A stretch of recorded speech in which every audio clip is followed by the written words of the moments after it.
Filho que é realmente da mesma natureza de Deus e que foi gerado eternamente por Deus é Jesus Cristo.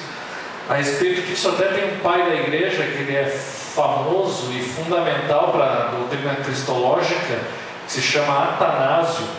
E Atanásio ele estava combatendo uma heresia chamada arianismo. E o que o arianismo ensinava? O arianismo ensinava que Jesus ele foi gerado por Deus num determinado momento, mas ele foi criado, ele não é eterno junto com o Pai. Em algum momento ele foi criado. Portanto, Jesus Cristo, em outras palavras, não é Deus. Essa crença é muito semelhante à crença das testemunhas de Jeová hoje em dia, né? Eles reavivaram o arianismo, que é uma heresia cristã muito antiga. E bom, Atanásio, para refutar essa heresia, ele disse o seguinte, recorrendo à filosofia grega, ele disse o seguinte: se Deus é imutável e Deus não pode mudar, e todos os gregos e filósofos gregos concordavam com isso naquela época, vejam bem, se Deus é imutável, ele não pode em algum momento ter se tornado Pai, porque se ele não era Pai e depois que ele criou Jesus ele se tornou Pai, então houve um tempo em que ele não era Pai. E se houve um tempo que ele não era Pai e depois ele se tornou Pai, isso significa que o status dele mudou. Deus mudou, ele não era Pai e passou a ser Pai. Esse argumento usado pelo Atanásio é um argumento que na época foi, entre vários outros que eu não vou expor aqui, não tenho tempo para isso, mas foi um argumento que era razoavelmente convincente. Se Deus é Pai desde a eternidade, Jesus tem que ser Filho desde a eternidade também. Não pode ter havido um momento no qual Jesus foi gerado por Deus Pai. Ele foi eternamente gerado pelo Deus Pai. Se ele tivesse sido criado num determinado momento, Deus teria se tornado Pai num determinado momento. E se Deus se tornou Pai, isso significaria que ele não é eternamente Pai e que, portanto, ele não é imutável. Mas Deus é imutável. Segundo a filosofia e na visão dele, segundo a própria Bíblia, Deus não pode mudar. Com isso, então, isso é só uma curiosidade, né? Esse foi um argumento usado, então, para provar a divindade de Jesus. Então, a igreja crê e confessa que a geração de Jesus é filho de Deus, mas essa geração é uma geração eterna. Ele foi eternamente gerado. Não houve um momento em que Deus, agora vou criar um filho. Não. O Deus Filho, que é Jesus Cristo, estava com o Pai eternamente. Ele é o eternamente Filho. E portanto, sendo assim, só há um Filho, que é Jesus Cristo. Nenhum de nós aqui foi eternamente gerado assim como Jesus. Nenhum de nós é exatamente a geração de Deus, nenhum de nós é coeterno com Deus. Nós passamos a existir no momento da nossa concepção. Portanto, é nesse sentido que a Bíblia fala e ensina que Jesus é o Filho unigênito de Deus. E vamos então às referências bíblicas. Alguém pode ler para nós aí João capítulo 1, versículos 1 a 3.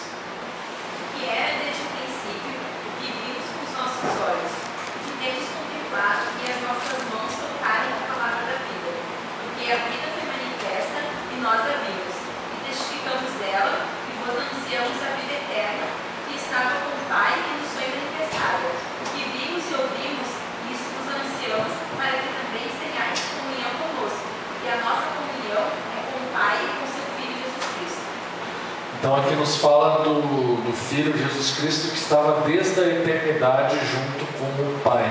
Leu o versículo 14 também? Não.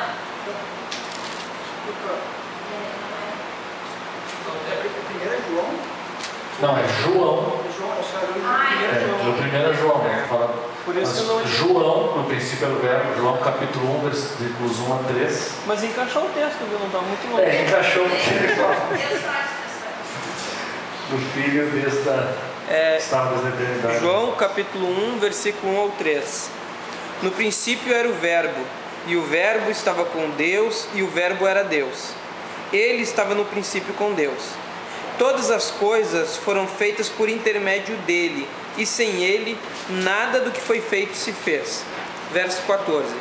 E o verbo se fez carne e habitou entre nós, cheio de graça e de verdade, e vimos a sua glória, glória como do unigênito do Pai, Aqui então, aqui na Bíblia, nós encontramos essa expressão: a glória do unigênito do Pai, o Filho único.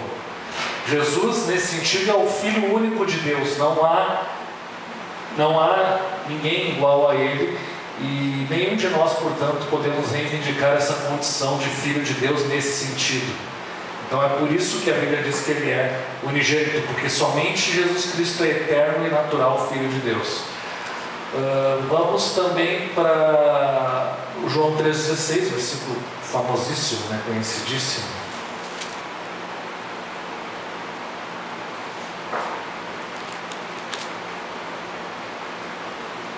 Ninguém sabe de cor? Que Deus amou o mundo de tal maneira que deu seu Filho unigênito para que todo aquele que nele crê não pereça, mas tenha vida eterna. Então, Deus deu o seu Filho unigênito para que todo aquele que nele crê não pereça, mas tenha vida eterna. Romanos 8,32.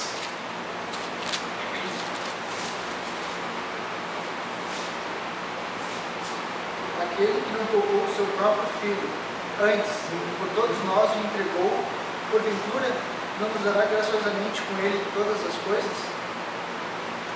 Exatamente, mais uma referência com quem nos fala disso. Filho de Deus. Hebreus capítulo 1, ali não indica corretamente, mas é versículos 1 e 2 do capítulo 1 de Hebreus.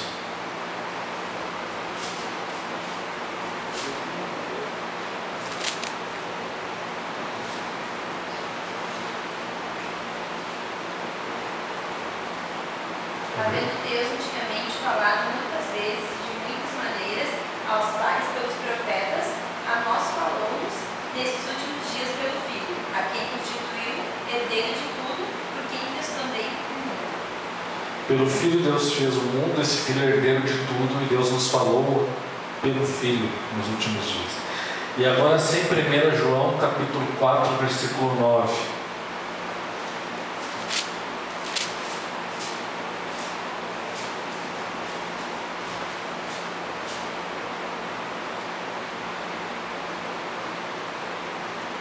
Nisto se manifestou o amor de Deus para conosco, e que Deus enviou seu Filho unigênito para que por meio dele vivamos. Então Deus enviou o seu Filho unigênito, de novo, uma expressão bem típica de João, nas cartas como no Evangelho. Bom, então, à luz da Bíblia, apenas Jesus Cristo é chamado de Filho unigênito, aquele que tem essa mesma natureza de Deus. E essa referência que nós vemos também de Hebreus, que nos fala que Deus falou por meio do seu Filho, aqui também há um raciocínio teológico e um pouco filosófico também, que também remonta a Atanásio. Atanásio dizia o seguinte: somente Deus pode revelar o próprio Deus. Se, portanto, Deus se revelou por meio do Filho, o Filho tem que ser Deus também. Porque se o Filho não fosse Deus, ele não poderia revelar o Pai. É um pré-requisito. Somente Deus revela Deus e, portanto, Jesus é Deus. E é nesse sentido também a gente pode entender que Hebreus fala então que Deus nos falou por meio do Filho. Porque o Filho, e também o Evangelho de João vai dizer isso, que o Filho nos dá a conhecer o Pai. O Pai se torna conhecido por meio do Filho. Que era ali quando eu li o texto, depois eu fui ver que voltou o versículo 18, João capítulo 1, verso 18. Ninguém jamais viu a Deus, o Deus unigênito, que está no seio do Pai, é quem o revelou. Exatamente. Ninguém viu a Deus, mas o Filho que está lá com o Pai é quem o revelou. Então, somente Jesus pode revelar o Pai, e até é por isso que nós dizemos que não há outro caminho para Deus. Porque ninguém pode revelar quem Deus é, a não ser que o próprio Deus se auto-revele, e Ele se auto-revela na pessoa do Filho, que portanto tem a mesma natureza dele. Esse então é um argumento teológico e também filosófico que remonta a Atanásio, remonta aos pais da igreja, portanto, lá na controvérsia ariana, século IV depois de Cristo. Mas muito bem, a segunda parte da nossa pergunta, a segunda parte da resposta, ela nos fala então que nós somos filhos de Deus por adoção, pela graça, por causa de Cristo. É nesse sentido então que nós podemos dizer que somos filhos. Deus nos adotou. Aqui seria interessante, se fosse possível, fazer um estudo mais amplo sobre a adoção. Os puritanos que escreveram muito sobre isso. Inclusive há há um estudo muito interessante até do próprio Spurgeon a respeito da adoção, da nossa adoção em Cristo. Nós não temos tempo para entrar em detalhes a respeito disso, mas o fato é que a figura aqui bíblica da adoção é exatamente mais ou menos esse nosso conceito jurídico, né? Não somos naturalmente filhos de Deus. Somos criaturas de Deus nos criou e o pecado nos afastou de Deus, mas para sermos filhos é necessário que Deus atue de uma maneira graciosa. A pessoa que adota uma criança, que adota um filho, ele age graciosamente em relação àquela criança. Ele escolhe ela, ele chama ela, ele adota ela, ele dá o benefício para aquela criança de ser chamada pelo seu nome, de ser considerada seu filho. Então é exatamente assim, é totalmente obra da graça nós sermos considerados filhos de Deus. Não é nenhum mérito, absolutamente nenhum mérito nosso, e tampouco é algo natural. Não é natural que nós sejamos filhos de Deus, não é natural que sejamos chamados de filhos de Deus. E vamos ali para as referências então. João, o Evangelho de João, não é 2 João, é João, capítulo 1, versículo 12, e depois Romanos 8, 14 a 17. João 1,12. Mas a todos quantos o receberam, deu-lhes o poder de serem feitos filhos de Deus, a saber, aos que creem no seu nome. Bem claro aqui, né? Quando cremos em Cristo, nos unimos a Ele, então temos o poder de sermos chamados ou considerados ou tidos por filhos de Deus. Então nossa filiação é uma obra da graça e não é algo natural e nem decorrente do nosso esforço. Ela é uma consequência da fé, sendo que a fé mesma é uma obra da graça de Deus em nós. Outra referência bem clara sobre a adoção é Romanos capítulo 8, versículos 14 a 17. Porque todos que são guiados pelo Espírito de Deus, esses são filhos de Deus. Porque não recebestes o espírito de escravidão para outra vez estares em temor, mas recebestes o espírito de adoção de filhos, pela qual clamamos Abba Pai. O mesmo Espírito testifica com o nosso espírito que somos filhos de Deus. E se nós somos filhos, somos logo herdeiros, também herdeiros de Deus e co-herdeiros de Cristo. Se é certo que com Ele padecemos, para que também com Ele sejamos glorificados.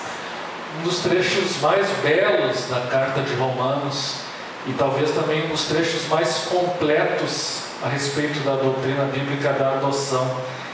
Vejam só, somos guiados pelo Espírito, quer dizer, o Espírito Santo tem uma participação na nossa adoção.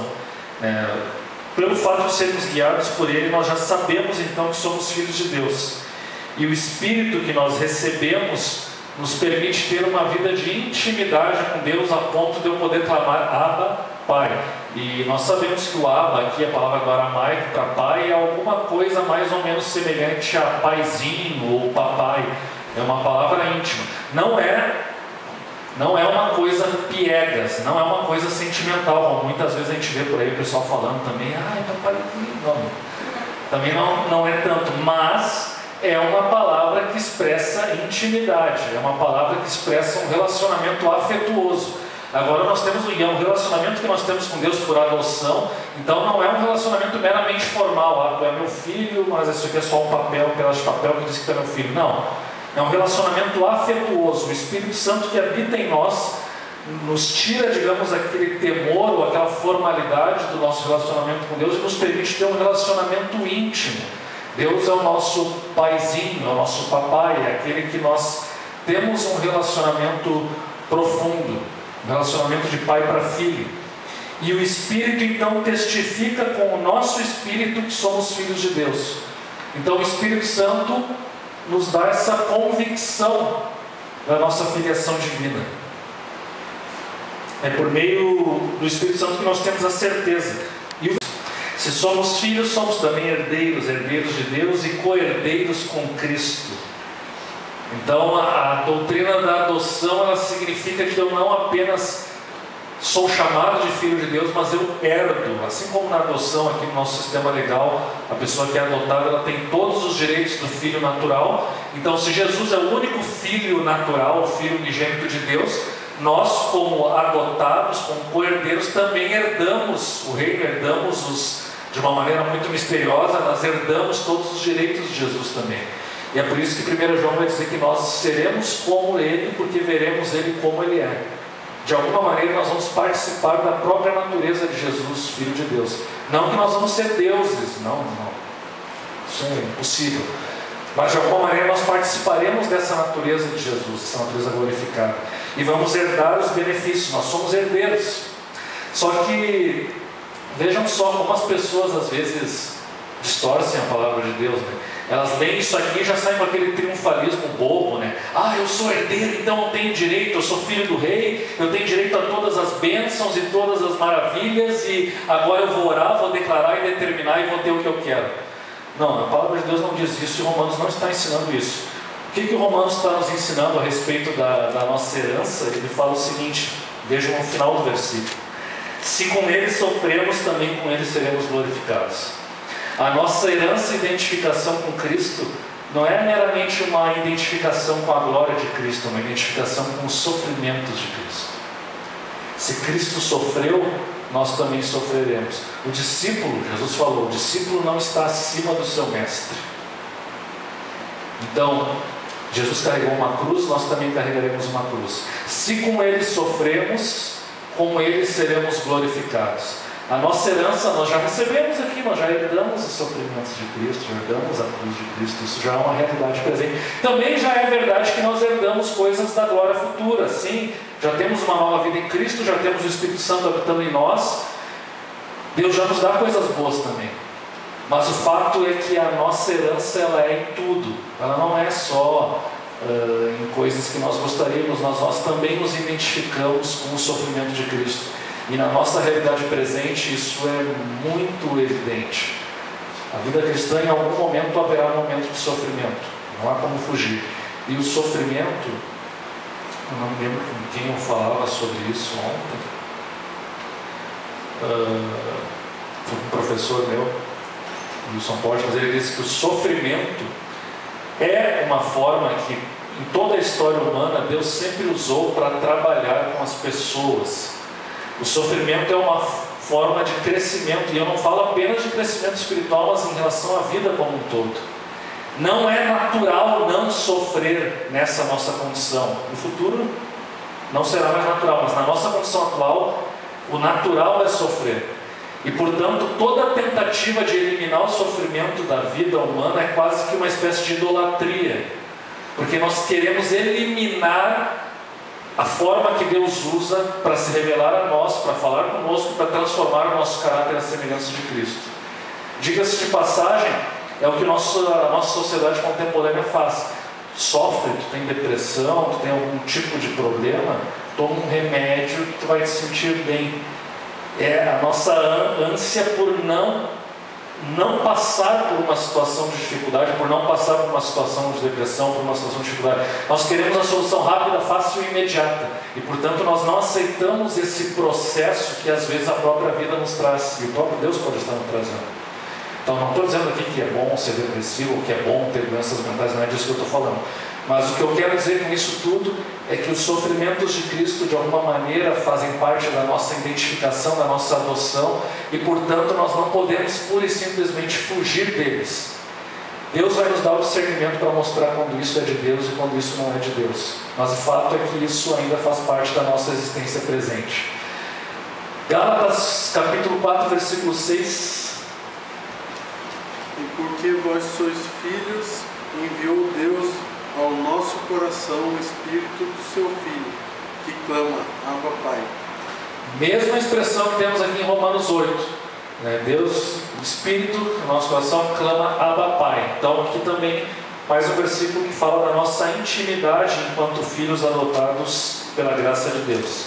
E por fim, Efésios capítulo 1, versículos 5 e 6.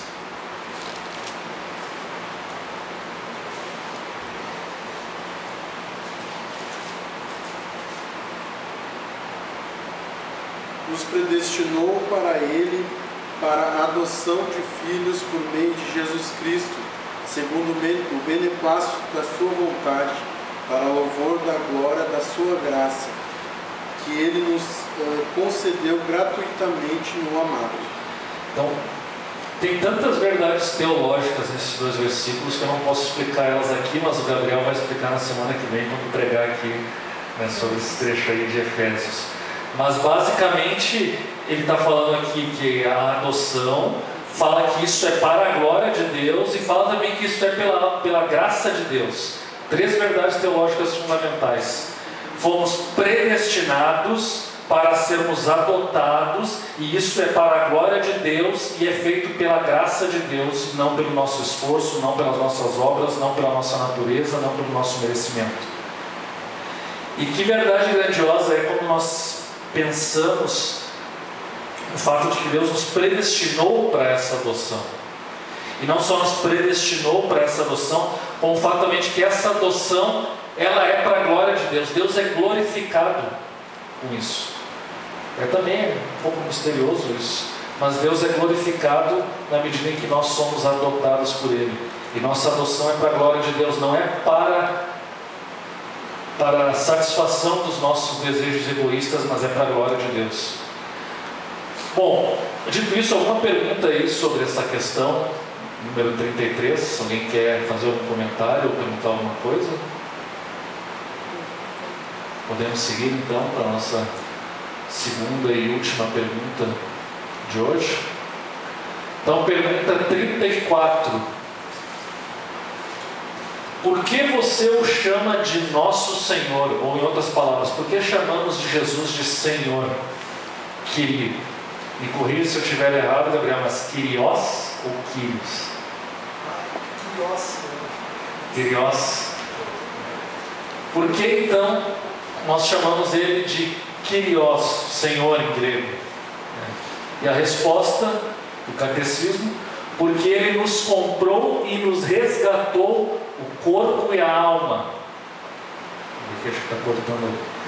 De todos os nossos pecados, não com ouro nem prata, mas com seu precioso sangue, e nos libertou de todo o domínio do diabo para nos tornar sua possessão. Vamos então por partes.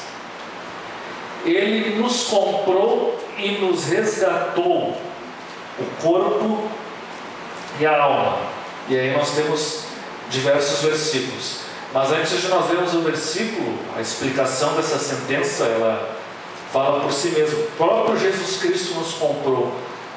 A Bíblia tem várias passagens que nos falam do resgate. Foi pago um preço para que nós pertencêssemos a Jesus Cristo. E esse preço foi pago pelo próprio Senhor Jesus Cristo, com o seu sangue. Mas vamos então às referências. João, ali não aparece ali, mas a primeira referência é o Evangelho de João, capítulo 20, versículo 28. Alguém pode ler para nós?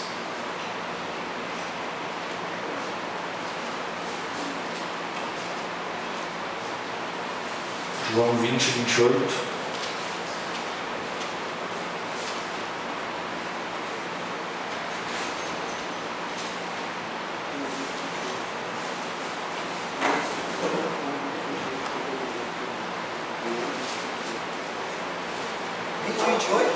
Isso. E Tomé respondeu e disse: Senhor meu e Deus meu. Senhor meu e Deus meu. Essa é uma das referências mais explícitas no Novo Testamento que associa a palavra Senhor com Deus. Porque Jesus é o Senhor, Ele também é Deus. Tomé faz uma confissão. Essa confissão é tão explícita a respeito da divindade de Jesus que obviamente os testemunhos de Jeová que negam isso, eles têm que deturpar completamente o Evangelho de João para tirar esse tipo de afirmação do corpo do Evangelho. Agora vamos para 1 Coríntios capítulo 6, versículos 20. Porque fostes comprados por bom preço. Glorificai, pois, a Deus no vosso corpo e no vosso espírito, os quais pertencem a Deus. Fomos comprados por um preço, é por isso até que a gente canta, né? Sei que foi pago um alto preço. E de fato isso está, a palavra de Deus nos ensina isso. O próprio Jesus quem nos comprou. e nos resgatou. O resgate é a figura, nos remete à ideia de escravidão. 1 Coríntios 7:23, não aparece ali, mas 1 Coríntios 7:23, quem achar pode ler.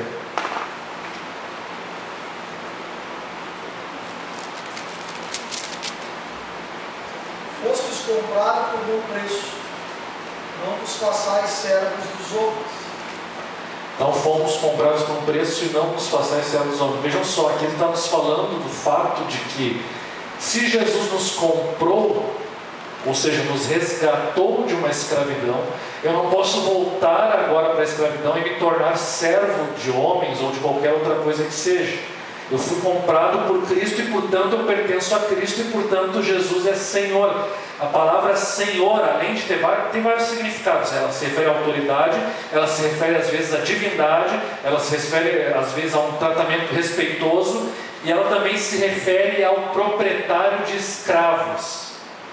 Jesus nos comprou e agora nós somos propriedade dele. Somos eufemisticamente nós podemos dizer servos, mas literalmente a Bíblia vai estar querendo dizer nós somos escravos. Somos escravos de Jesus e, portanto, não devemos nos fazer escravos de outros, seja o pecado, o diabo, outras pessoas, enfim. Pertencemos a Jesus porque Ele nos comprou, nos resgatou. Efésios capítulo 1, versículo 7. No qual temos a redenção pelo seu sangue e a remissão dos pecados. Pelo seu sangue e a remissão dos pecados, segundo a riqueza da sua graça. Pelo seu sangue, aqui já na verdade já está respondendo a outra parte estamos falando da outra parte da resposta, mas o fato é que o sangue de Jesus é que foi esse preço, digamos assim, que foi pago para nos resgatar. E por fim, 1 Timóteo capítulo 2, versículos 5 e 6.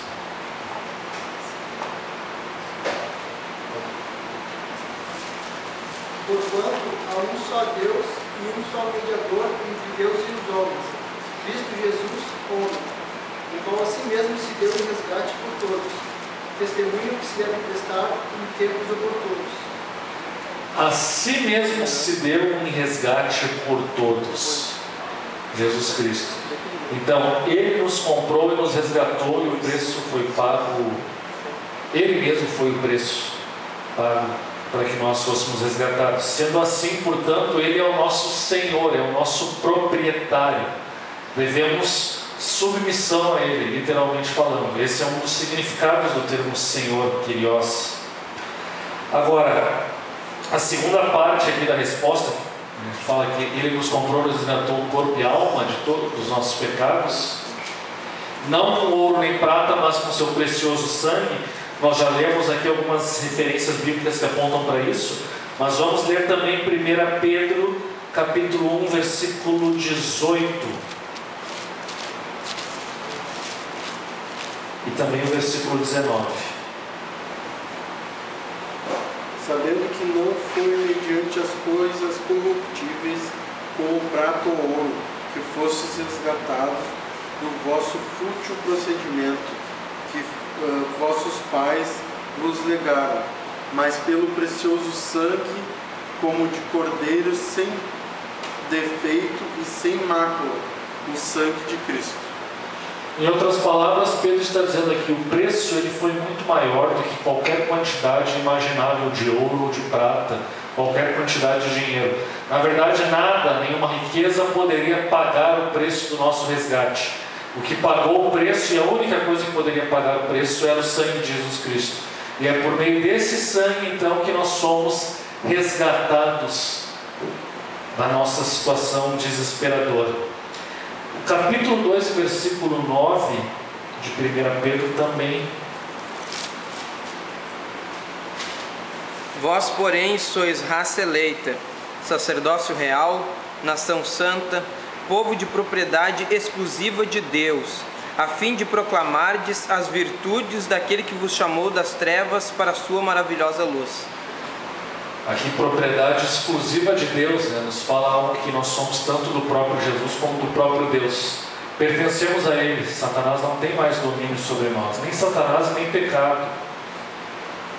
Na pregação depois nós vamos falar um pouco brevemente sobre isso, que Efésios entra um pouco nisso, mas o fato é que Satanás não tem mais nenhuma autoridade sobre nós, e é errado, é inadequado o cristão viver com medo de Satanás ou viver com medo dos demônios. Obviamente que ele não deve ficar aí, né, com essa atitude aí de deboche, triunfalismo, que também a Bíblia não ensina isso, mas nós também não vivemos mais escravizados pelo temor de Satanás. Porque Cristo nos resgatou, nos comprou e nos libertou, e agora nós somos propriedade dele e somente dele e de mais ninguém. E por fim, nos libertou de todo o domínio do diabo para nos tornar a sua possessão. Os versículos que nós lemos já, de certa maneira, também já apontavam para isso. Nós temos alguns mais. Colossenses capítulo 1, versículo 13.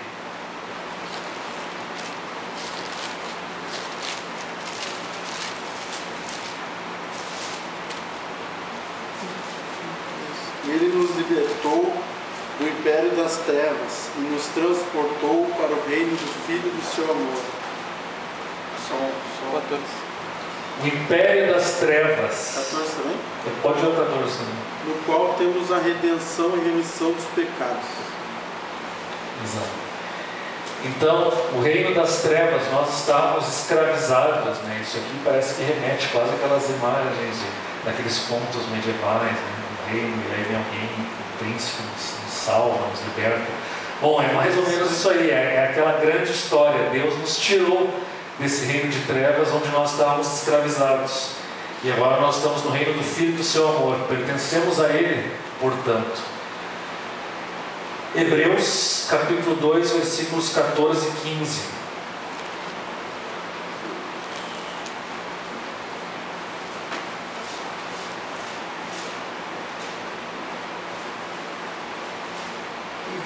Como os filhos participam da carne e do sangue, também ele participou das mesmas coisas, para que pela morte aniquilasse o que tinha o império da morte, isto é, o diabo, e livrasse todos os que, com medo da morte, estavam por toda a vida sujeitos à servidão. Então nós estamos libertos do poder da morte também. O império das trevas tem a ver com a morte. E vejam que se fala em resgate, a gente só tem que ter um cuidado aqui, que existe uma concepção equivocada que surgiu ali no fim da Idade Antiga e início da Idade Média, que era a concepção de que Jesus pagou um resgate para o diabo, né? Fez tipo um comércio assim, né? O diabo diz, ele é minha posse e eu exijo que tu derrame teu sangue. E aí Jesus derramou e pagou, e por isso ele pôde nos libertar. Como se o diabo tivesse algum tipo de direito diante de Deus e diante de nós. Essa visão é equivocada. Jesus pagou o preço, é uma figura de linguagem, mas ela expressa um preço que foi pago ao próprio Deus. Deus, na sua justiça, exigiu uma punição pelo pecado. Era necessário que alguém pagasse. Alguém tem que pagar pelo que nós fizemos. E Jesus pagou. Então, portanto, Jesus satisfez as exigências da justiça de Deus. Jesus aplacou a ira de Deus. Deus está virado contra nós, mas com a morte de Cristo na cruz, Deus agora não está mais irado contra nós. Ele se tornou propício a nós. Por isso nós vemos que o sacrifício de Cristo é propiciatório. Propiciatório significa o quê? Tornar propício. Deus estava irado. Agora Jesus Cristo aplacou a ira de Deus. Portanto, Deus não está mais irado contra nós. Então Ele pagou, mas Ele pagou ao próprio Deus, não a Satanás. E com isso nós estamos libertos também do reino de Satanás, porque por estarmos afastados de Deus, Satanás, que é um ser poderoso, exercia e continua a exercer autoridade sobre aqueles que não conhecem a Jesus Cristo. Não que ele tenha direito a isso, mas o fato é de que o nosso pecado nos afasta de Deus e, portanto, nos deixa sujeitos a Satanás. Agora, na medida em que Cristo nos liberta, quando nós cremos nele e nos unimos a ele, Satanás já não tem mais nenhum poder sobre nós. Somos propriedades exclusivas de Deus, estamos no seu reino, estamos livres para servir a Jesus Cristo. E aqui é um ponto importante, com isso eu já me aproximo do encerramento.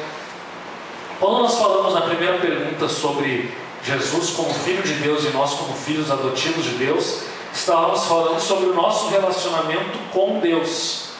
Agora aqui nós estamos falando do nosso relacionamento com Jesus. Somos filhos de Deus, mas Jesus, ele apesar de ser o nosso irmão, nós somos irmãos adotivos dele, ele é também Senhor. Ele não é meramente um salvador, não é meramente o amigãozão, não é meramente aquele cara legal e maneiro que nos deu uma ajuda numa situação desesperadora. Não, essa visão de Cristo é uma visão pela metade, uma visão deturpada. Se a gente pensa que Jesus é apenas isso, nós não conhecemos Jesus da Bíblia, nós conhecemos um Jesus falso, um Jesus pela metade. O Jesus da Bíblia é aquele que é tanto Salvador como Senhor. Ele é Senhor, Ele tem direito sobre nós, Ele tem um domínio sobre nós. Por isso nós devemos obedecer e servir a Jesus. A obediência e o serviço é algo voluntário, não é algo que nós fazemos por fruto, ou melhor, é algo voluntário porque o Espírito Santo produz esse desejo em nós, mas não é algo natural que surge em nós. Mas de qualquer forma, desde o momento em que nós cremos em Cristo, nós não podemos ler ou interpretar o nosso relacionamento com Cristo apenas de uma perspectiva de um relacionamento amigável, agradável ou bom. Não, Jesus Cristo é Senhor. E essa é uma das confissões, não é uma confissão da Igreja Universal, não foi ela que inventou, essa é uma confissão da Igreja primitiva. Desde os primórdios do cristianismo, a Igreja confessava: Jesus Cristo é o Senhor. Há inclusive muitos livros aí de teologia que mostram como que essa confissão de fé da Igreja foi se desenvolvendo até chegar a essa expressão. Mas essa expressão, Jesus Cristo é o Senhor, ela surgiu muito cedo no cristianismo. Expressa uma compreensão fundamental de que se Jesus é aquele que nos resgata, Ele é, portanto, o nosso Senhor. E, portanto, nós temos que ter reverência, temos que ter um temor, não um temor de medo ou pavor, mas um temor de respeito por aquele que, apesar de ser nosso irmão, é também Deus. Ele é Deus, Ele é santo, Ele é justo, e Ele é quem nos salva, sem nenhuma colaboração nossa, sem nenhum mérito nosso, e portanto nós não temos nada a reivindicar diante dele, não temos nada a apontar, não podemos chegar e dizer assim: eu tenho direito à salvação porque eu creio em Jesus. Não, não tem direito à salvação. Ninguém tem nenhum direito diante de Deus. Isso é importante, claro, nenhum de nós tem direito diante de Deus, nenhum de nós tem direitos de filho adotivo. Não, nossos direitos, entre aspas, não existem. O que existe é um favor de Deus. Graça é isso. Deus faz não porque Ele tem obrigação, Ele faz porque Ele quer. É somente graça. Deus não é obrigado a nos amar, Deus não é obrigado a nos salvar, Deus não é obrigado a nos resgatar, e Jesus não era obrigado a morrer na cruz por nós. Se Deus não fizesse nada disso, não teria nenhum problema para Deus. Mas Ele faz porque Ele quer, porque Ele nos ama. O amor dele é livre e é soberano. Ele nos ama porque Ele quer. Vocês se perguntam: por que Deus nos amou? Porque Ele quis. Ponto. Não tem outra resposta. Não é, porque Ele viu que eu era uma pessoa boa. Não, Ele me amou porque Ele quis. Não há nada em nosso ser suficiente para agradar a Deus ou para atrair a atenção e o amor de Deus. O amor de Deus é livre. E portanto, o Filho que vem dar sua vida por nós, Ele nos resgata. O Filho, Ele faz isso voluntariamente e livremente. E quando Ele faz isso, Ele sim adquire direitos, entre aspas, sobre nós. Mas nós não temos nenhum direito diante dele. Mas agora nós somos escravos. Qual o direito que o escravo tem? Basicamente nenhum. Até havia algum tipo de proteção no Império Romano, na época da escravidão aqui, mas era uma proteção tão básica e quase que inútil. Então, na prática, o que nós temos diante de Deus, o que nós somos diante de Deus é uma relação totalmente uma relação que se pauta totalmente pela graça. Não se pauta por direito, não se pauta por lei, se pauta pela graça. E Deus, portanto, é o nosso Senhor, e nós devemos amar, cultuar e servir a Jesus Cristo, o Filho de Deus, o nosso Senhor. Amém? Alguma pergunta a respeito disso, ou algum comentário? Fiquem à vontade. Só uma questão em relação a ele ser filho de Deus e ser nosso irmão por adoção, não tira o fato dele ser o próprio Deus também, dentro da Trindade, para a gente Não. entender isso. E na verdade não implica, isso é importante, não implica subordinação também. Às vezes as pessoas pensam assim, Jesus é o Filho e Deus é o Pai, então como faz analogia, né? O problema da analogia é esse. Nós começamos a impor limitações ao ser de Deus pela analogia que nós fazemos com os seres humanos. Mas assim como o Filho é submisso ao Pai, ele é ontologicamente inferior ao Pai, porque ele vem depois, então também Jesus, ele é inferior ao Pai e tem que estar subordinado ao Pai. Nós chamamos isso de subordinacionismo. E pasmem vocês, alguns teólogos sistemáticos reformados têm essa tendência, como Wayne Grudem, por exemplo. E da minha perspectiva, nesse ponto eu concordo com o meu professor, que era o Franklin Ferreira. É equivocado pensar na Trindade, pensar em Jesus como Filho de Deus, entender isso em termos de subordinação.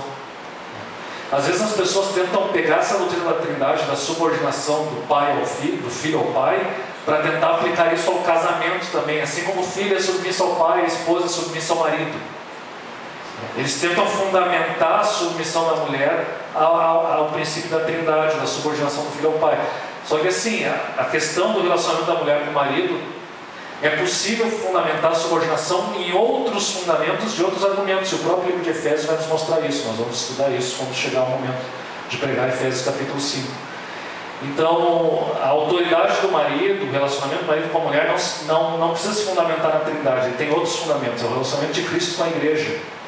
E Cristo tem autoridade sobre a igreja e o marido tem autoridade sobre a mulher. Essa é uma analogia mais precisa. E, portanto, não é necessário recorrer a essa suposta subordinação do filho ao pai para tentar também aplicar isso ao casamento. Mas então, em outras palavras, o fato de Jesus ser o Filho não implica a subordinação, nós temos a subordinação ontológica, quer dizer, da própria natureza dele. Não é algo, Jesus não tem uma natureza inferior a Deus Pai, e tampouco ele está submisso no sentido que nós entendemos na submissão de um pai ao filho. Não é nesse sentido, não. Mas ele é o filho eternamente gerado. Não deixa de ser filho, eternamente filho de Deus. Mas então, em que sentido seria bom que esclarecesse para que ninguém fique... Em que sentido Jesus é submisso ao Pai? Não, aí se a gente pensar na Trindade econômica, que aí nós estamos falando então de como a Trindade se manifesta na história humana. Então nós vamos ver que Jesus Cristo, ele se submete à vontade do Pai, encarna e tudo mais, mas essa submissão dele é voluntária. A gente tem que pensar que na Trindade não é como um relacionamento entre pessoas humanas, no qual há uma tentativa de convencimento e um tem uma ideia à parte do outro. Na Trindade, a ideia de Deus Pai, a ideia que Deus Pai tem, já é a ideia que Deus Filho tem.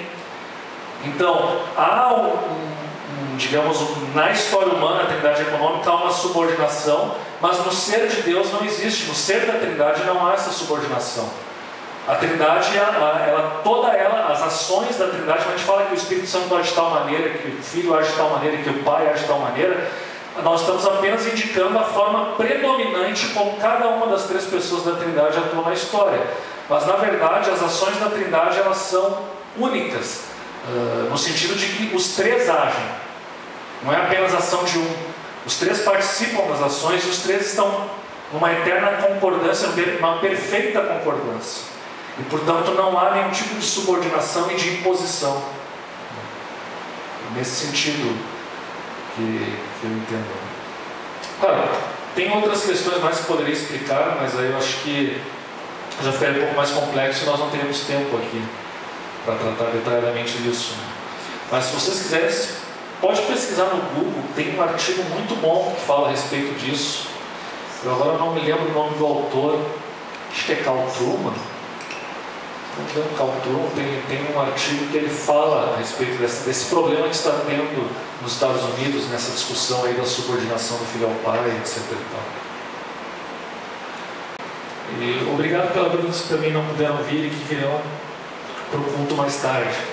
Nós pedimos que as verdades que foram faladas aqui fiquem gravadas no nosso coração, fiquem vivas no nosso coração, na nossa mente, e que possamos refletir e meditar nisso e refletindo quão grandioso e maravilhoso é o nosso Deus e a salvação que tu promovestes na pessoa do teu Filho para nós. Assim nós oramos, pedimos e agradecemos e pedimos desde já também que tu abençoe esse alimento, esse pequeno lanche que faremos agora. Em nome de teu Filho Jesus. Amém.